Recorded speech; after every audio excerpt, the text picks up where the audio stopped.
नमस्कार, आदाब, प्रणाम, सत श्री अकाल। मेरा नाम है आलोक और अब आप देख रहे हैं मेरे चैनल को जिसका नाम है आपकी बात आलोक के साथ। वीडियो में आगे बढ़ने से पहले आप सबको कहेंगे कि मेरे चैनल को सब्सक्राइब कर लीजिए और लाइक कर दीजिए ताकि आपको हर नोटिफिकेशन समय से मिलता रहे। तो चलिए वीडियो में आगे बढ़ते हैं और बात करते हैं TRE-1 का।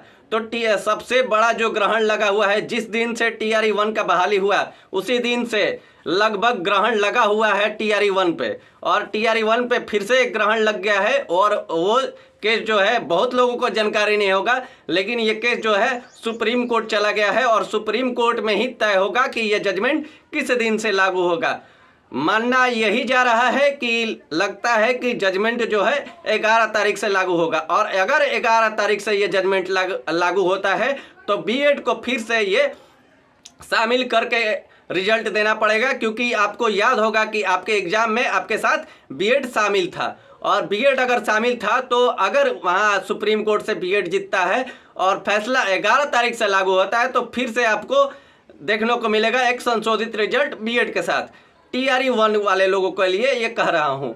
अब चलते हैं TRE-2 की तरफ। तो धीरे धीरे जांच का जो दायरा है वो अब TRE-2 के तरफ भी शिफ्ट होने लगा है, और TRE-2 पे भी लगभग जांच होने लगा है। पता चला है यही कि आरा में भी हजारीबाग की तरह सेंटर बनाया गया था जहां क्वेश्चन को रटाया गया, और वहां भी अब धीरे धीरे जांच का दायरा बढ़ता जा रहा है। मेन इसका जो मुखिया था वो था विशाल चौरसिया।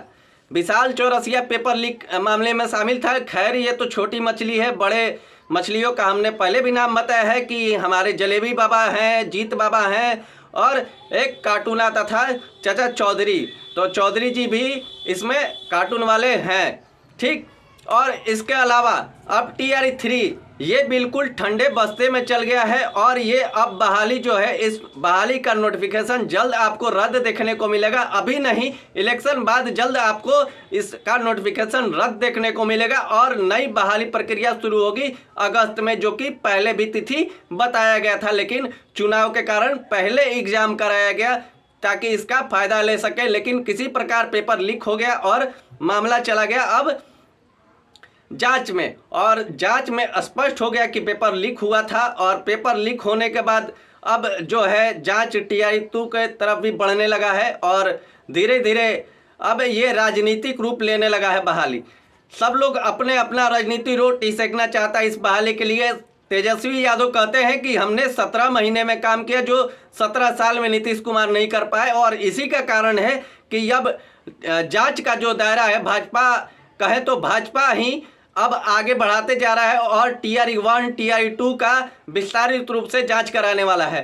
खैर मामला कोर्ट में भी फंसा हुआ है और राजनीति के भी भेंट चढ़ चुका है। तो अब आगे देखना यही है कि होता क्या है इसमें और क्या देखने को मिलता है नया। लेकिन खैर अब सबसे इम्पोर्टेंट है TRE-1। तो TRE-1 में जो रिजल्ट दिया गया था वो बीएड को आउट करके दिया गया था। भगवान कृष्ण का केस था और जिसमें बीएड को आउट बताया गया था, और उसके बाद इसका रिजल्ट दिया गया था।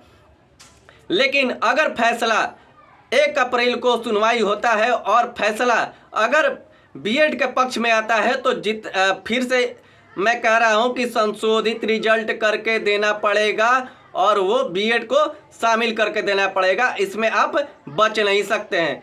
कई भ्रष्ट पदाधिकारियों ने ये पेपर लीक में जो है संलिप्त हैं। खैर नाम तो नहीं बता पाएंगे क्योंकि सोशल मीडिया से बहुत जगह खबर फैल गई है, लेकिन आप लोग बिल्कुल अवगत होंगे कि इसमें कौन कौन से लोग शामिल हैं।